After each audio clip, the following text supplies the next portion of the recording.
Hi, everyone, and welcome to the ABB X-Cel joint webinar on Ortho-K, improving overnight Ortho-K outcomes with the REMLens design. First, let me introduce myself. My name is DeDe Reyes, and I'm the Consultant and Education Manager for ABB, our Specialty Lens Division, and my co-host tonight is Tony Caporali, the Director of Product Management for X-Cel Specialty. I'd like to extend a special thanks to X-Cel for partnering with ABB for tonight's webinar. I'm going to turn this over to Tony. Okay, thank you, DeDe. Really excited to be here tonight. This partnership that we formed with ABB, we've been partners for a long time, but this just furthers that development of the partnership. We really coincide as companies. So what I like to do when we do these webinars, we like to give you a little information about our company. Things that you may not know about some of the labs, and particularly ours, that are behind the scenes that really, practitioners, once they find out some of this information, it really can sway them to use our lab, because we spend a lot of time and money on various things that are not obvious, that are not marketed or done through a sales pitch. So manufacturing is very important, obviously, to you, to your patients, and to us. And the innovation that we've done in our manufacturing process is important. We spend a lot of money on a robotic module for our manufacturing process, which is important because we can turn around lenses very quickly, but it also gives us precise measurements. We can manufacture a lens to a precise measurement each time. We've also taken out the human interaction with our robotic module, so that makes it a clean process. And though we did not do this for the COVID situation, it has helped us in the COVID situation to remove that human interaction and not touch the lens as much with humans. So that has helped us with no downtime either without that human interaction. We also pride ourselves on quality assurance. Our biggest fee or our labor cost is because of inspection. So when we look at our P&L, our labor costs, our highest cost is through inspection, and that's part of quality assurance, making sure the highest quality lenses get to you as the practitioner. Customer service is also very important. If you've ever dealt with us, the experience that our customer service agents have is important. We don't just hire somebody and put them on the phone. It takes years to become a customer service agent. The education that we provide, and I think all the labs have done a really good job with education, how they've adapted to webinars.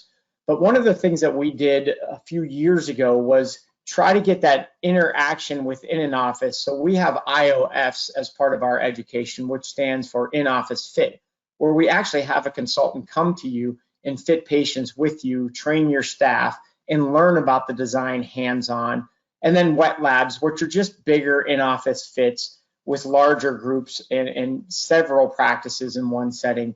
Those have really generated a lot of business for us, but it's also brought down our return rate. And what that means for a practitioner is less chair time, less exchanges when we have that hands-on education. Industry support is very important to us and to you. We know you're part of groups as ODs, so we support the industry in many different ways, the Scleral Lens Society, the CLMA, and of course we do a lot of trade shows and even society meetings, small society meetings that we attend in various states around the United States. So all of that ties into customer service and what we think is probably the most important thing in specialty contact lenses, and that's consultation. So we may have the largest consultation team in the United States. If not, we're close. 14 NCLE certified consultants. And if you look at the majority of those consultants, they have over 200 years of experience collectively, but the majority of those consultants have 15 to 20 years experience. And what I would really key on is these consultants are not just book trained consultants. They actually get behind the slit lamp, learn about the design on eye, and that really helps bridge the gap between talking to a practitioner and knowing what they're seeing. These consultants have a presence on the West Coast and East Coast for extended hours.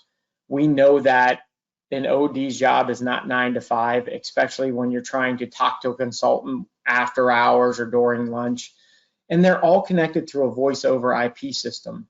And that system really has a unique system where if you call a specific consultant and they're unavailable, it will bounce to an available consultant. So you at least have that human interaction each time you call us.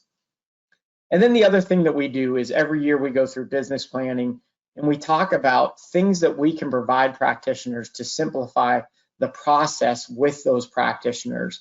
So each year we look at that, and over the last few years, we've come up with a few things that have really helped be more doctor friendly. And one of those things is pricing. We've provided simplified pricing, and the best example I could give to you for that is we have an Atlantis scleral lens, and no matter how you order that lens, it's going to be one price. It could be a multifocal scleral, it could be a front toric scleral, a back toric scleral, or a sphere. It's still the same price, and that really simplifies it for the practitioner because that's how you do your pricing. So that's important. We also do a good turnaround time going back to the manufacturing, same day or next day turnaround on all GPs and soft lenses. We've extended our warranties, so most of our products, our proprietary designs, are 120 days fully warranted. We kind of did this through the COVID situation, knowing that patients weren't getting back to offices as quickly as they needed to. So we give you full cancellation on that. And we also have unlimited exchanges. And on those exchanges, we have hassle-free returns, which means you don't need to return any of the lenses to us. We don't want you to spend money on the packaging and the postage. So it saves you time and saves you money. So really trying to be more customer friendly. And we feel that that patient in your chair is our patient too. So I think that helps a lot with it. So that's a little bit about us. Again, we're excited about the partnership. You're going to find that ABB and us align very well. So I'm going to hand it back to DeDe, and she's going to talk about ABB. And as Tony said, our policies very much mimic the same policies that X-Cel have, especially when it comes to the REMLens. We do have our own fantastic consultation team. We have 12 consultation members. We just hired a new one, as a matter of fact. Again, lots of experience, very much like the team at X-Cel, and we do partner together very, very well. One of the things that ABB prides itself on is its portfolio of products and its educational opportunities and resources. Some of the things that ABB can provide are virtual learnings in your offices for staff education and practitioner education. We also do wet labs. We have personalized virtual private instruction where we can do a one-on-one fitting for difficult cases with practitioners. And all of those resources are available through the ABB Consultation Team, and you can go onto our website, onto the educational resources space under specialty education, and find all of that information. ABB does pride itself on education as well as all of our fantastic products and our huge portfolio of products. So Tony, I'm going to turn it back to you to introduce Drew, and we can get started. All right, well, let's get to the meat of this. So improving overnight OrthoK outcomes with the REMLens design. I'm going to introduce our speaker, Drew Biondo. If you haven't heard Drew speak, he's fantastic.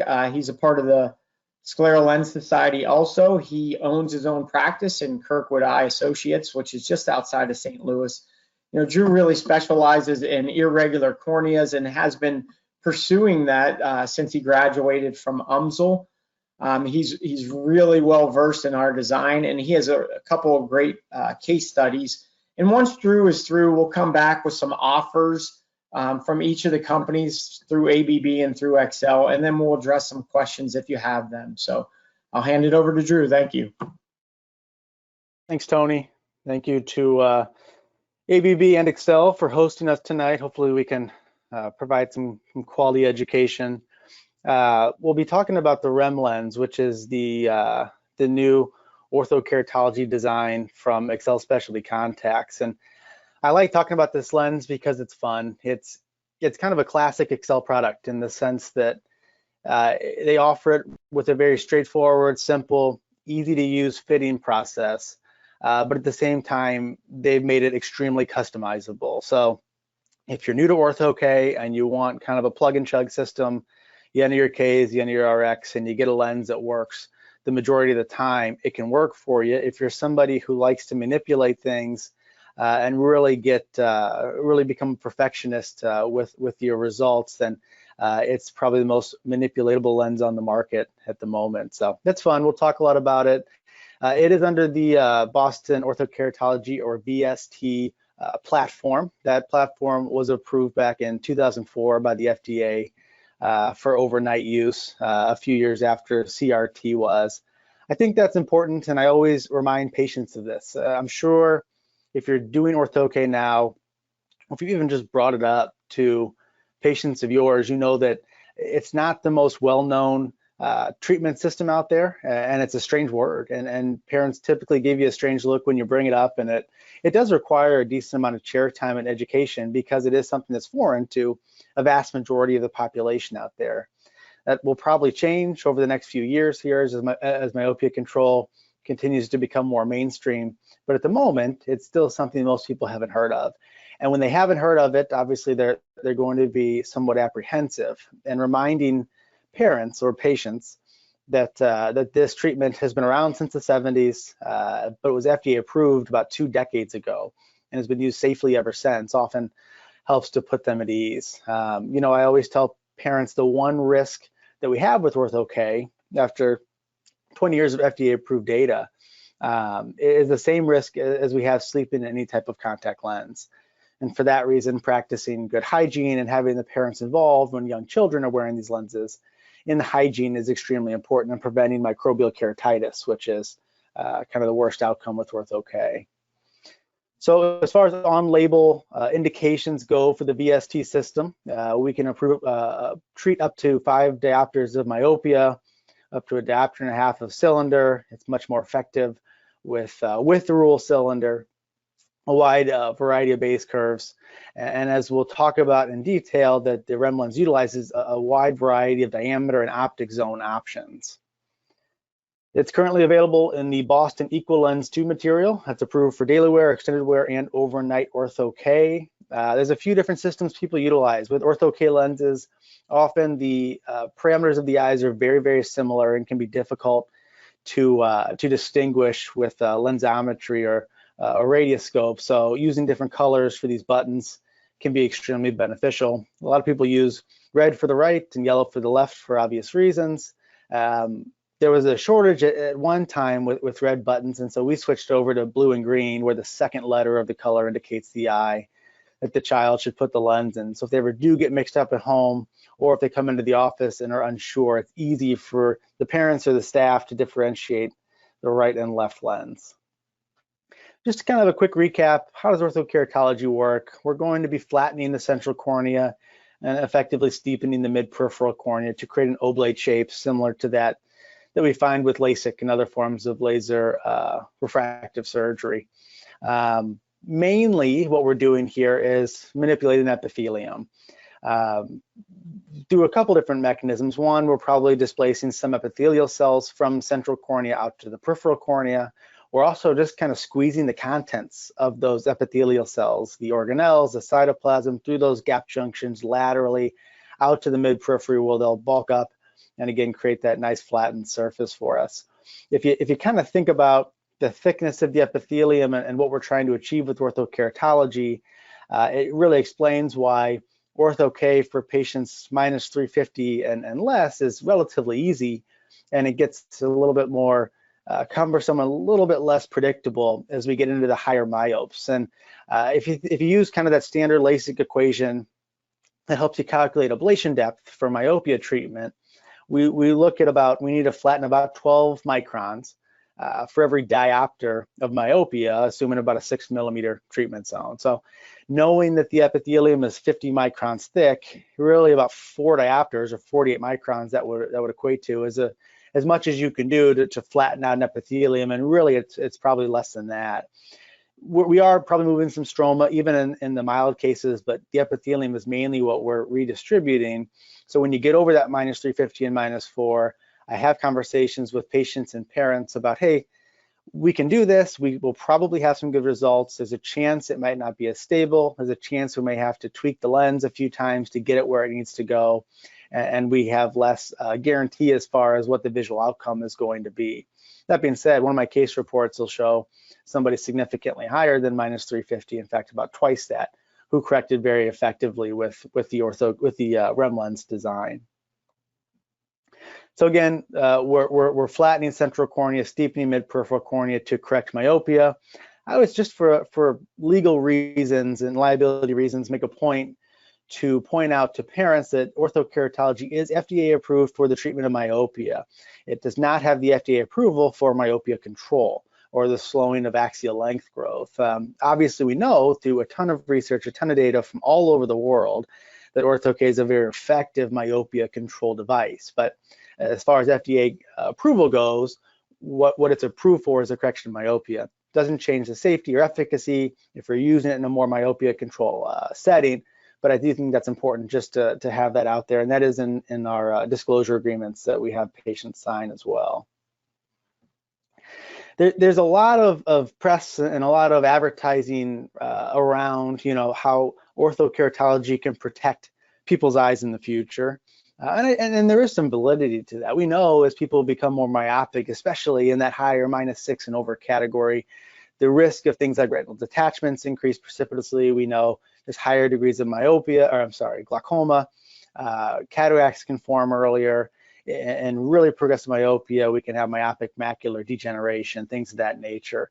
And I do always mention that to parents. And if there is a very high risk child, this is something I might lead with. Like today I saw, he's actually in a custom soft lens, he's a -9 prescription, and he just turned 9 years old. And that's somebody we're going to be aggressive with a variety of different methods for myopia control from an ocular health standpoint. But the majority of patients we're fitting in OrthoK, mild to moderate myopes who are young, mainly what we're trying to do is just improve quality of life when they get older, and not necessarily do this just for the decreased risk of these ocular diseases, because let's face it, all those diseases are still going to be relatively uncommon, regardless of the degree of myopia. And I think what I found just anecdotally when you talk to parents, if a parent's myopic, which they most likely are if the child's myopic, and you start throwing around these things like retinal detachments and glaucoma, if we let them get too nearsighted, well, that parent who's been nearsighted since they were 14 years old tends to say, well, I got by just fine. And, I know a lot of people who are nearsighted whose retinas aren't falling off. So I don't think that's as powerful as a motivator. I do think, like I said, really kind of driving home, if we can keep Danny here at a -1, he's at a -75 now, or -125, we can keep him around that range. He can be functional uncorrected. He will require less as far as high index lenses and be less dependent on glasses and contacts, which I think resonates well for parents who are very dependent on contacts and glasses. And then one thing that hits home for quite a few parents is, hey, we can keep him in this category where he'll be a really ideal LASIK candidate, because let's face it, the more myopic you are, the more ablation you have to do, the higher the risk of nighttime glare, aberration, dryness, and other side effects associated with LASIK. So preserving their vision can have huge consequences down the road as refractive surgery candidates, and then just as far as everyday life and having to deal with vision correction or the lack thereof. And that tends to resonate well with patients. I always tell them what's fun is the next 5-6 years when we're going to have them seeing well without contacts or glasses. But where this really pays off is from age 21 to 80, when they get the benefit of not being more myopic and more heavily dependent on those devices and vision correction options. So one thing that we can manipulate pretty liberally with the REMLens is the Optic Zone. And I have a lot of fun with this because depending on who we're treating, being able to manipulate that Optic Zone can enhance things like myopia control, and can also, on the flip side, degrade things like vision in somebody who's not looking for myopia control. So the REMLens has 6 options as far as the Optic Zone goes. The standard will be a 6mm Optic Zone, and it goes up or down in 0.2mm steps, down to 5.4 and up to 6.4.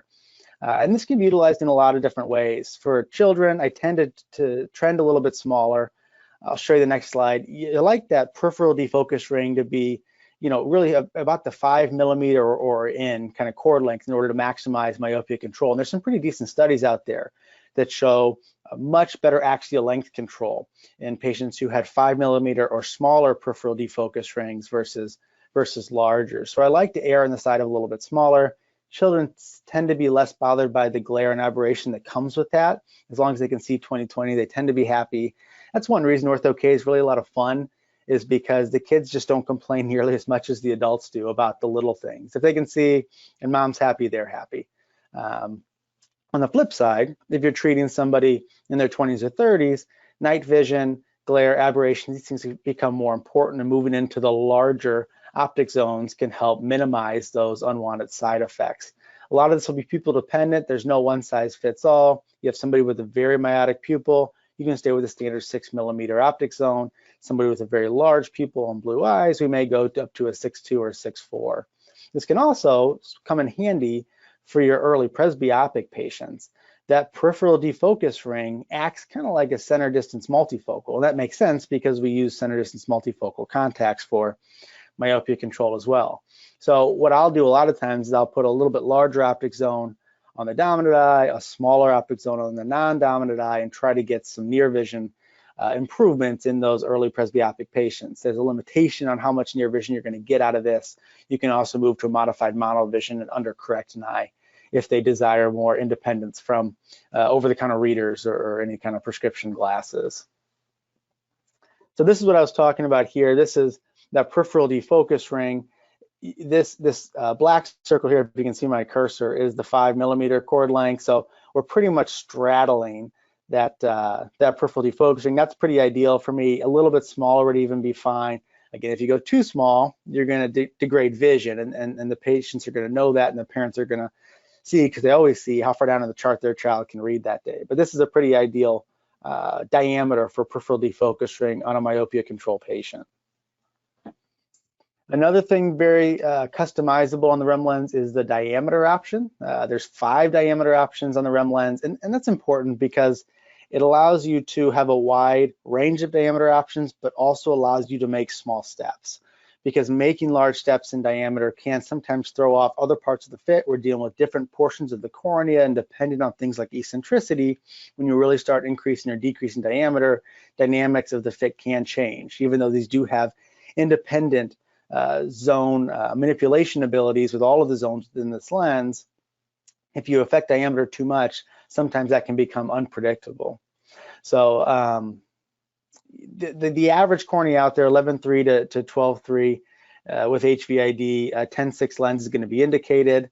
The diameter options range from 10.0 to 11.2, and they recommend the largest lens, 11.2, if it's a 12.4 or larger cornea.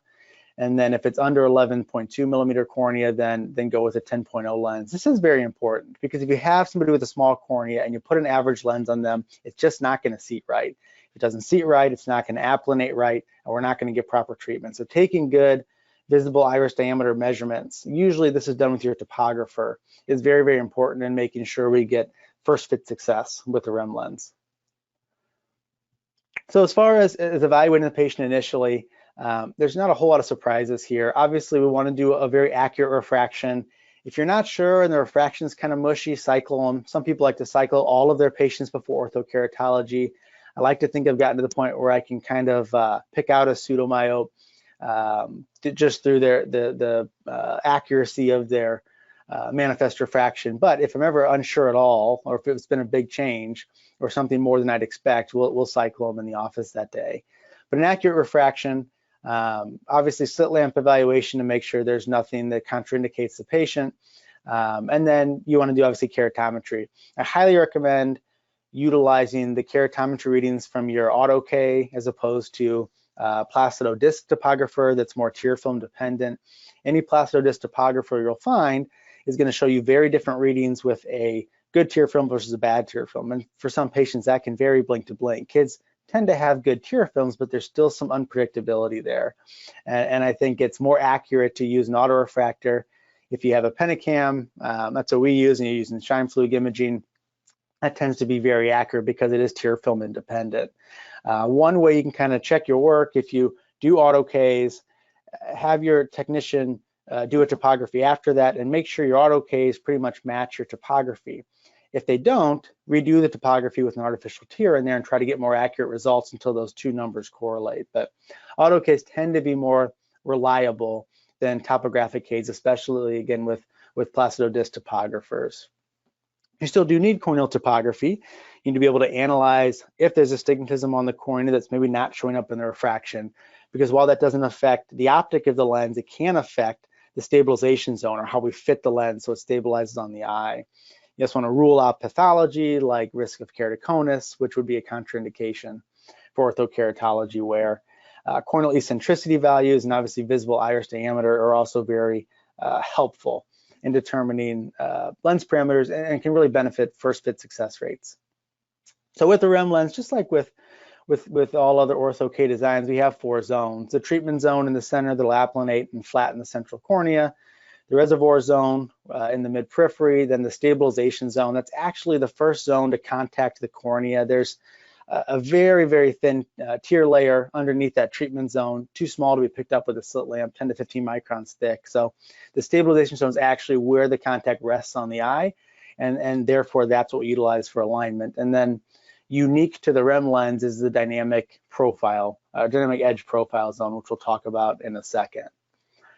The treatment zone is pretty cut and dry. It's pretty standard. We're going to order a base curve that's flatter than the patient's flat K to equal the amount of spherical myopia that patient has. So if they're -3, we're going to go 3 diopters flatter than flat K, and then an extra 0.75 diopters flatter to allow for regression, that Jessen factor that allows the patient to pop out a little bit over the first day or two without losing distance visual acuity. Next, we have the reservoir zone. This is kind of the secret weapon of orthokeratology designs. This is the reverse curve that allows us to bridge that central compression treatment zone to the stabilization zone. It also has a good amount of room in there for that central tissue that we're going to push toward the mid periphery. So it allows some of that epithelial tissue to accumulate. And then also having that fluid within that zone creates that kind of hydrodynamic force that helps to draw the cornea out and flatten it out into the oblate shape that we expect to see. It's an independently manipulated zone. I'll talk more about that in a second. And it should be noted, and this will show up in a case report as well, we can raise and lower the height of that reservoir zone in order to also manipulate the treatment of central cornea. Obviously, lowering that zone will give us more pressure centrally and allow for more treatment of myopia. And that can be used in certain situations to our advantage. Like we talked about a second ago, the stabilization zone is the part of the lens that really kind of rides the eye. So this is going to be fit based on keratometry values. It's going to be fit slightly flatter than K to allow for corneal eccentricity. Again, if you give the consultant eccentricity, and that eccentricity is greater or less than average, this zone can be manipulated accordingly. This is where also the toricity really comes into play. Toricity will start in the reservoir zone, but can flow out into the stabilization zone. And so if we see toricity on topography, we can include that in the back surface of this lens to allow for better stabilization. And we're finding that we're doing that more and more, even if we're not picking up a lot of refractive cylinder, because the toricity is not necessarily something we're looking to correct from an optical standpoint. It's all about centering the lens. Centration of the orthokeratology lens is paramount to good, crisp vision. And if we need to account for some toricity to do that, then that's something that we should implement right from the get-go. Finally, we have the dynamic edge profile zone, very unique to the REMLens. This is a very customizable zone. It can move a pretty large amount, and it can be utilized in a few different ways. It's going to be flatter than the stabilization zone. We do expect edge lift on the edge of any orthokeratology design. We need edge lift so that that stabilization zone can seal and create that kind of hydrodynamic effect that we need within the reservoir zone. So we need some edge lift. Insufficient edge lift will affect the fit for the reasons we just talked about, and also possibly create adherence in the morning. So being able to lift that edge can alleviate that. And then too much edge lift can lead to a lot of awareness. And one of the biggest challenges we face initially is comfort with these lenses. And in young children, some seem to be more sensitive to that than others. But if we are having somebody who's extremely sensitive, one thing we can do is tuck that edge down without giving up some edge lift in order to improve on-eye comfort. So just an example here on both the 10.6 and 11.2 diameter lenses, how that can be flattened or steepened. So flat will lift that edge and steep will tuck that edge down or steepen it. To order the REMLens, it's very, very simple. There's an online calculator. You can put in very little information and get a lens spit out. You can put in more information and you tend to get better information out. So Steepen flat K with the axis, obviously the refraction and the HVID, it's going to give you a lens diameter. It allows you to put in eccentricity values and pupil diameters as well, which can be very helpful. And a lot of times if you put those in, it might not change a lot about the initial lens selection, but having that information in the system, when you go back and say, why is it doing this or that, those a lot of times can answer questions for you. And that answer becomes much quicker to arrive to. So if we zoom in down at the bottom here, everything is given with the exception of the base curve in sagittal height. So our reservoir zone, stabilization zone, edge zone, total lens sag, everything's given as a function of height. So in this case, the reservoir zone is 310 microns tall or 0.31 millimeters. That can be manipulated along with the stabilization zone and edge zone. All of those can be raised and lowered in 10 micron steps. So very, very customizable. You'll also see this lens code that's provided. That lens code will be engraved onto the REMLens itself. It's going to give you all the information you need to reorder that lens. It's going to give you the base curve or treatment zone, the height of the reservoir zone, stabilization zone, and edge, and then it'll tell you if there's a toric factor built into that lens as well. So very, very helpful. As far as information that we need to write down and give to the consultant when we order these lenses or when we troubleshoot these lenses, number one thing is when we go to dispense the lens, obviously we've already at the initial appointment taken a manifest refraction, all the other measurements we talked about earlier. When we go to dispense the lens, we need to notate how that lens rests on the eye. So utilizing fluorescein and a Ratten filter, we want to see if that lens is decentering superior, inferior, nasal, or temporal, or if there's not enough applanation centrally like we see in that bottom picture there. If it's not sitting perfectly, don't be discouraged. A lot of times we'll see inferior decentration on these lenses at dispense, but on a closed eye situation, in a closed eye environment, that lens centers up beautifully. So while it's important to notate where this sits, because that can be helpful for consultation later, what we really care about, and what's really going to tell us what's happening when the eyes are closed and when that patient is sleeping, is the topography data. We can have a perfect bullseye topography with an inferiorly discentered lens on slit lamp, and I'm still going to keep that lens all day because I don't care how that lens sits on an open eye. I care how it sits on a closed eye, and that's what the topography is going to tell us. It won't tell us that at dispense. That's going to be at the 1-day follow-up or the 1-week follow-up, but at least it's going to give us an idea if we're centering that properly. So not only should we write down how is that lens centering, initially we should also make sure to notate the topography image. That'll also be very helpful for the consultant. Also at the dispensing visit, you should also do a refraction and over refraction over the top of the lens. And then obviously you'll do manifest refractions at the follow-up visits to see what the residual prescription is, targeting a plus 50 to plus 75 in the morning, closer to Plano in the evening. So again, very customizable lens, wide range of parameter options. If you're somebody who just wants to put numbers in and get a lens, 85% first fit success rate, you can definitely do that. If you're like me and you like to make small manipulations to try to get things better, you can definitely do that as well. Again, 10 micron steps up or down with a very wide range in all the reservoir, stabilization, and edge zone. And then for toricity, there's 3 steps of toricity. The first step is 30 microns of toricity, and they go up in 10 micron steps from there. You can either kind of ballpark it and say there's a mild amount of toricity, less than a diopter, let's start with 30 microns, or you can do an elevation map and actually measure the difference in elevation between your steep and flat meridians and use that to better estimate how much toricity to start with on the REMLens. So a couple quick case studies before I turn it back over to Tony here. This one was interesting for a couple reasons, and it's actually still kind of a work in progress, but I thought I'd share it. It was a 10-year-old who came in. He was blurry in his right eye. It was affecting his ability to hit the ball during baseball, right? It was affecting his hand-eye coordination, his depth perception. As you can see, 20/80 in the right eye, 20/20 in the left eye, a bucket and a half with some residual sil in the refraction. My tech still often flatten steep topography data or cartometry data here, but you can see about a half a dioptericity on the cornea there, which matches up pretty darn well with refractive sil. So a pretty ideal candidate for Ortho-K, but at the same time, you know, could be a candidate just for spectacles, soft contact lenses, etc. Given that he's 10 years old, and I soon found out his mother wears -9 diopter contact lens, I said, hey, let's be a little more aggressive with this just in case.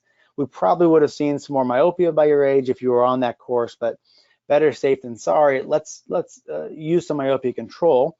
Playing on a dirty baseball diamond, I said, well, let's utilize Ortho-K because we won't have contact lenses getting dumped up with dirt and debris and everything else that comes with baseball. And if it dries out, all of a sudden you can't see out of it. So Ortho-K became kind of the go-to option for this patient. The one thing I will say that I've been very careful with this patient with, even though he's 10, he's, depending on who you ask, pretty much past that critical period. I was very careful. I didn't want to over plus him in order to create a potentially amblyogenic situation. That's very low risk for a 10-year-old who's been myopic in that eye. But again, something that you should keep in mind, especially in a younger patient who has asymmetry. You don't ever want to over plus one eye with an end treatment result, because again, we don't want to suppress that eye. So we ordered the lens through the calculator, we dispensed it, everything was going great at the 1-day follow-up. It came in at the 10-day follow-up, and you had a really great topographical pattern. It looked really good, almost no SIM-K sil, really pretty ring of peripheral defocus. It was a little blurry, and I assumed you'd be slightly under-corrected when I walked into the room. But to my surprise, I got a +175 refraction over that patient. So he was significantly overcorrected. So I reordered that lens. And I will say, whenever I saw this initially, we did cycle him the first day. So this was this was a real amount of myopia there. So we ordered that lens with a steeper base curve. That steeper base curve would reduce the amount of treatment we got centrally. And then we saw him back another week and a half later. We switched topographers at that time, but same patient. What we found was he was 20/20, but he was complaining more of aberration type symptoms. And the treatment zone wasn't quite as pretty. It had shrunken in a little bit, had some more asymmetry to it, and it just wasn't quite as oblate as we wanted it to be. The numbers matched up. So we had that +50 over refraction, he was 20/20, but I wasn't super happy with that. So what we've done subsequently, and we're still waiting to see him back for this, but what's nice about the REMLens, since we had such a nice treatment pattern with the flatter base curve, we went back to that flat base curve. But in order to reduce the amount of effective treatment, we increased or raised the sagittal height of that reservoir zone. And every 10 microns you go up, you get about 0.5 to 0.75 diopters of change in myopic correction. So by raising it, we should lower his myopic correction by about a diopter. So I'm anxious to see him back, but what it's going to allow us to do, instead of steepening the base curve and therefore taking away some of that plateau effects, taking away some of that central oblate pattern that we're looking for, we can maintain that and utilize the reservoir zone to increase the overall sagittal height of the lens and therefore reduce the amount of effective treatment. This is another one I put in here just to show you that these lenses can be capable. We talked earlier about the 350 and under being more or less slam dunks, and really 3 and under is kind of slam dunk. Anything over that gets a little bit more hairy, but it doesn't mean you can't do it. I just think you have to be more careful about setting expectations for those patients. And this is a perfect example. This was a 24-year-old female. She came in and she was dead set on Ortho-K. Her friend has done it. She had family members who had done it. She did not want to do LASIK because she was still changing. She was concerned about some of the dryness associated with LASIK because she had contact lens dehydration in her soft lenses. We did a refraction, as you can see at the bottom. She was pretty darn myopic, especially in her right eye. So I pretty much told her you're not a good candidate for it for a few reasons. One, she had way more keratometric sil than she had refractive sil. She was obviously above what we would indicate a lens be fit in that right eye, but she insisted on going through with it. And I think this is, the 10-day follow-up. Again, just first lens, put it into the calculator, spit out our parameters, extremely flat. You can see in that right eye, a 978 base curve to flatten out that -675. A little bit of inferior decentration, and obviously a little bit smaller treatment zone in the right eye that we had to applanate more, which we would expect. But I'm hesitant to touch that because we kind of nailed it on the first try. So I left it alone. She was happy. She did notate a little bit of nighttime glare. I had warned her about that. She could not be more thrilled. But it just goes to show you never really know how a patient's cornea is going to react to Ortho-K, especially when you get into those higher myopic ranges. But setting proper expectations and the possibility that 20/20 vision might not be attainable through Ortho-K alone is something that you should definitely review with patients. And we have them sign a piece of paper saying that, in our disclosure form, saying that, hey, we don't guarantee 20/20 vision with this. And in some patients who come in and they're motivated for their children to be in Ortho-K, usually they end up being 20/20, but I tell them there might be a small chance we have to use some glasses to clean up some prescription for your son or daughter. The beauty of that, though, is that they still get the myopia control effect. They still get that peripheral defocus ring. And if we have to put a half diopter of minus and a little bit of sil and a pair of glasses to go over the top of it, they're still getting all the benefits of Ortho-K. They still are going to be mainly glasses and contact free, but can utilize glasses as needed to crispen up the vision. So it's not necessarily a contraindication. It just needs to be made very clear to the parents and or the patients that is a very real possibility, especially as we get higher up in degrees of myopia. So we do have plenty of time for some questions. I'll turn it back over to Tony, though, for a few minutes to cover a few more things about X-Cel, and I'll definitely stick around and yeah, we have some questions already, Drew. Thank you very much. A lot of good information.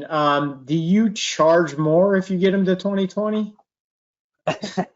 We should have a rider in the contract. Not a bad idea. I mean, I'm just trying to throw out ideas for you. No, some great examples, and that's what we get a lot. We do get some orders that are outside of the range. Those are off-label if you do order through us, but we've had a lot of success with those. And again, it goes back to the manipulation of the lens.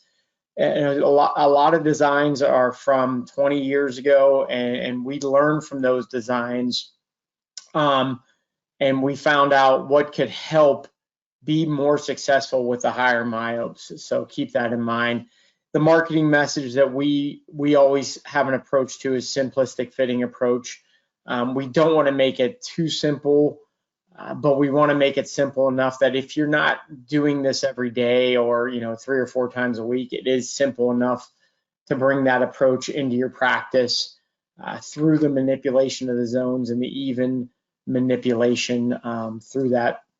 And then what we do and ABB does, and we've already hit it, is our practice management approach. We really want to bring this and build the infrastructure with the practitioner in these accounts, because if you're not doing anything in Ortho-K or myopia management, it does take a lot of work and a lot of infrastructure to build your billing and coding, how you're going to use your staff.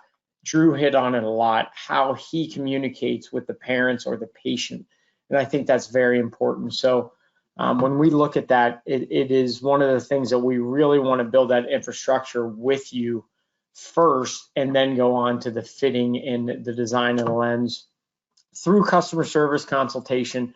Drew hit on that also. Very important. With ABB and X-Cel, you're getting the highest level of customer service and education.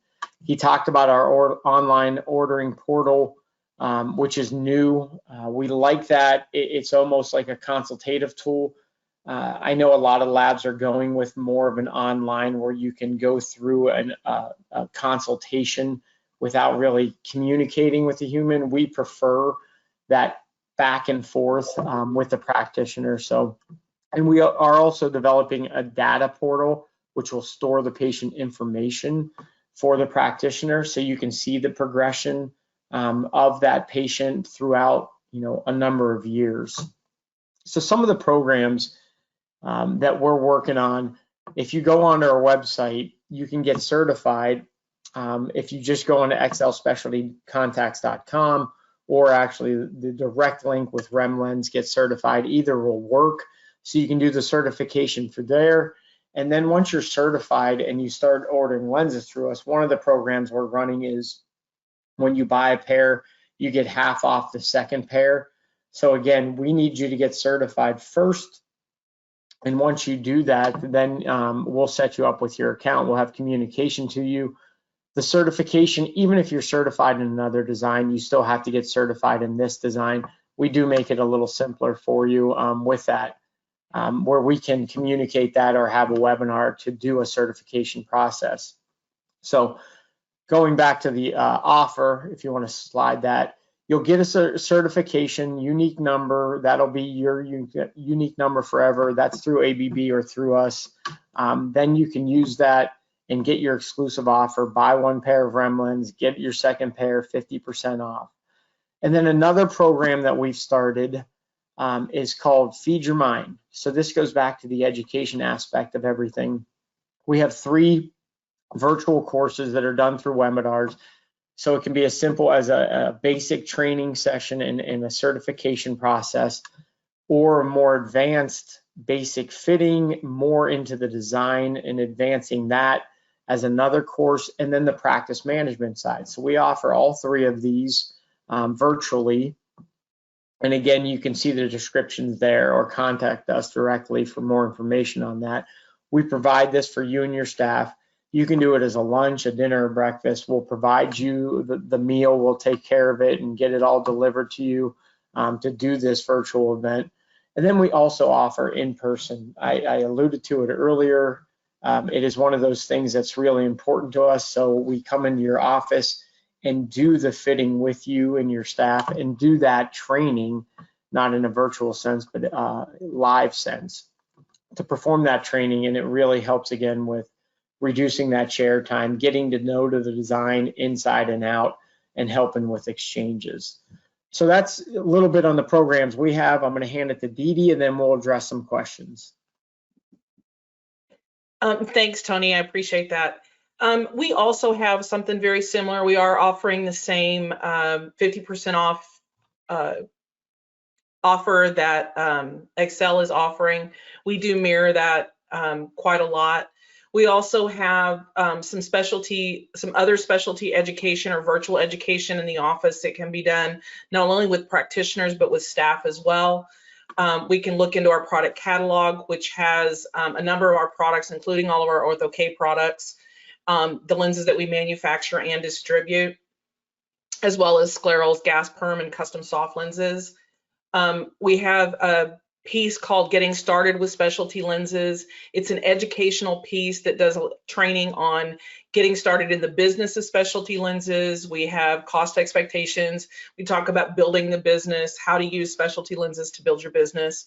We also offer the same REM training that X-Cel does, training and certification, the basic fitting information, and some practice management.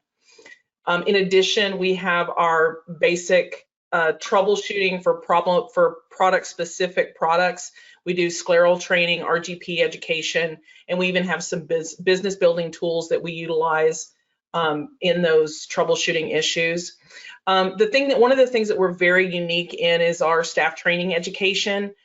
We do provide a series for your staff when it comes to insertion, removal, solutions, assisting practitioners, how to help your doctors out to make the office run more smoothly, some of the do's and don'ts about contact lenses. We even offer templates for office contracts, and we do an instrumentation for staff training to learn how to use topography, how to do effective topography, which is very important when it comes to using Ortho-K or scleral lenses or RGP fitting, how to take effective and good quality topographical images, how to use an OCT and get good images for scleral fitting and such as that.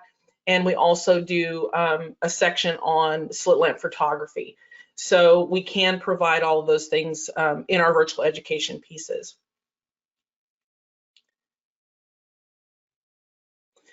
The ordering process through ABB is very similar to what it is through X-Cel. We have on our website, the infoabb.com/REMLens gets you to our education piece. Once you get into that piece, it is the VST training, and you can choose your lab, whether it's through ABB if you want to do all your ordering through ABB, or if you can choose the X-Cel lab as well. You can also call, once you've done your training and gotten your certification, we'll also send you information, fitting guides and things like that as well. There is some ancillary products that we can send to you as well, brochures and such. Once you've gotten your training, you can call ABB through our consultation department, or you can email consultation to order your lenses. And it's very simple. You gather the necessary information, your Ks, refraction, corneal topography, HVID, eccentricity, pupil diameter. Send that all over to ABB, and we can order your REM lenses for you as well. And the lens orders can be placed through ABB. They're billed through ABB, so it puts all your contact lens stuff all on one bill. So Tony, I'm going to turn it over to you, and we can move from there. Okay. Well, we definitely thank you. Let's take some questions. We have a few here. We'll put Drew under the gun and see what he's got.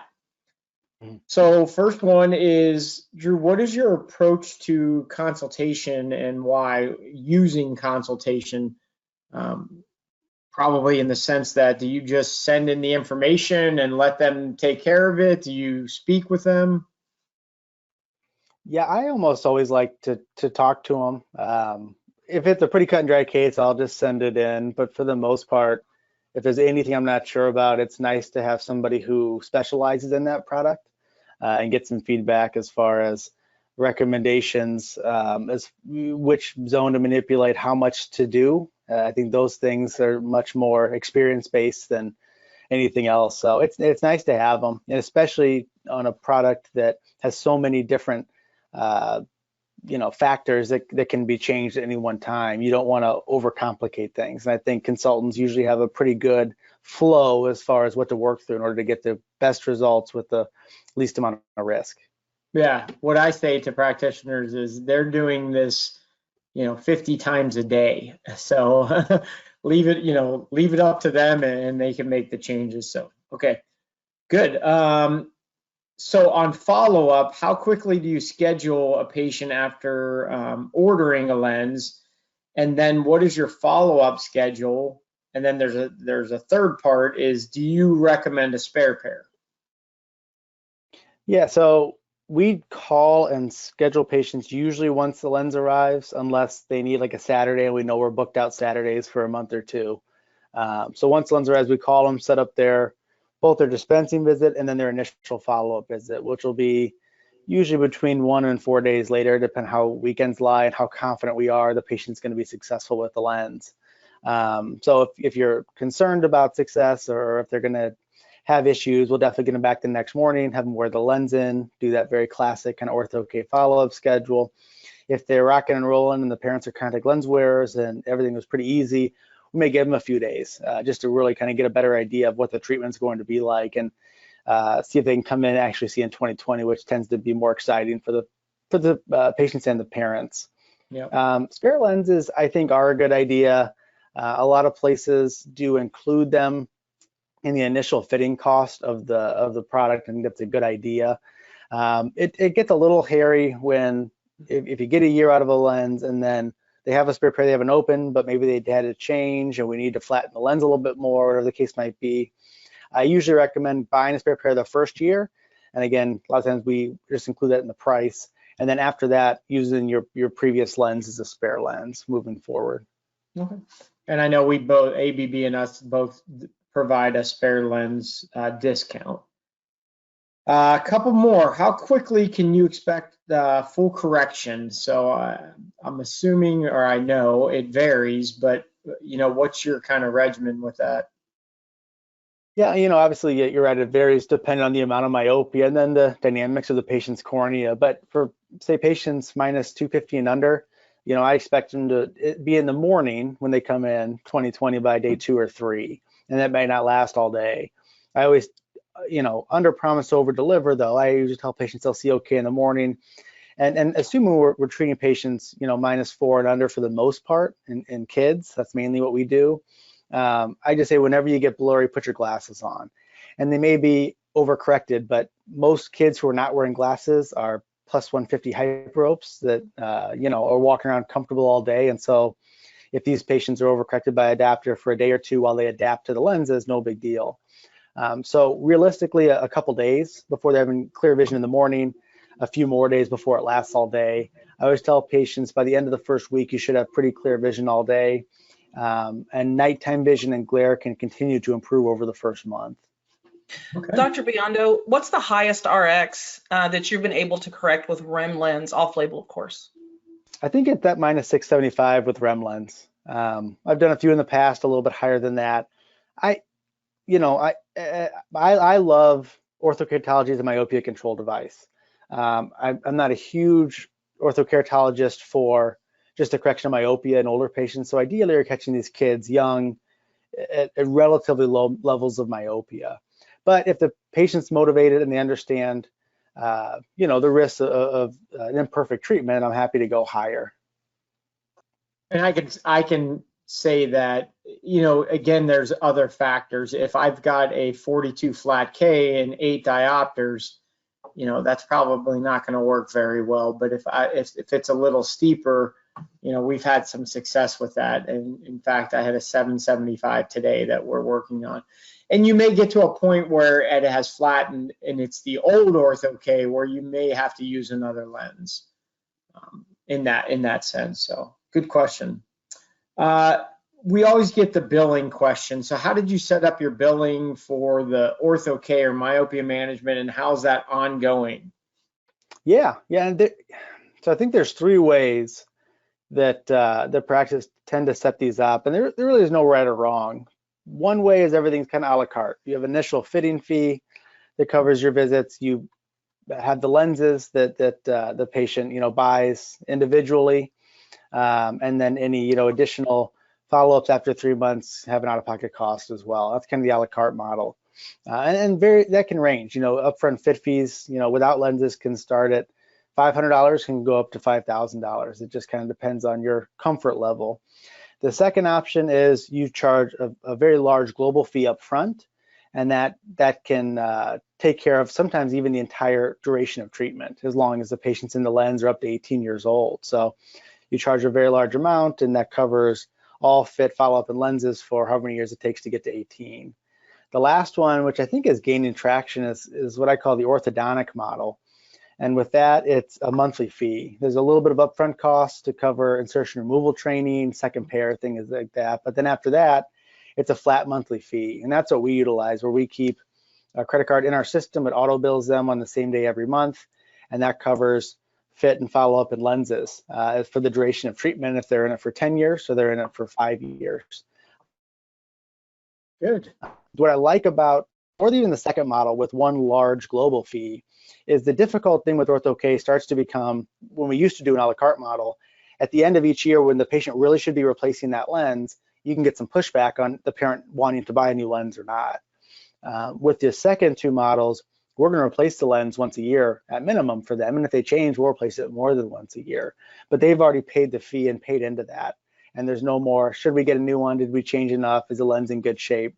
After a year, we risk higher rates of infection, higher rates of lens breakage. There's more risk. So it just makes the process much smoother if you can build those costs in.